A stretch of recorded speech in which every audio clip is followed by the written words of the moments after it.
গেছি। আর এই ভাঙা সাইকেলে মন বসবে? মানে ও কালকে ম্যাডামের সাথে স্কুটিতে পাঠা এসেছি তার লেগে রাখ, তাই তো? আমার কেন রাগ হবে?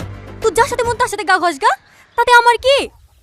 দেখ সাথী, তুই ভুল বুঝছি। আমরা তো প্রতিদিন একসাথে যাওয়া আসা করি। আসলে কালকে ম্যাডাম খুব জোর করছিল তো, আর আমারও একটু তাড়া ছিল, তার জন্য ম্যাডামের স্কুটিতে এসেছি।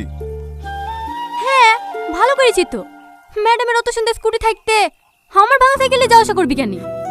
ডাক ডাক, তোর ম্যাডামকে ডাক, ওর সাথেই যাওয়া আসা কর। দেখ সাথী, তুই ফালতু ফালতু আমার উপর রাগ করছি। এরে, আমি কেন রাগ করতে যাব? তুই ম্যাডামের সাথে বন্ধুত্ব কর, ভালোবাসা কর, যা খুশি তাই কর গা। তাতে আমার কি? তুই আমার স্বামী নাকি যে সারা জীবন আমার সাইকেল বই বেড়াবি? আমার ব্যবসা আমাকেই দেখতে হবে। দেখি সর।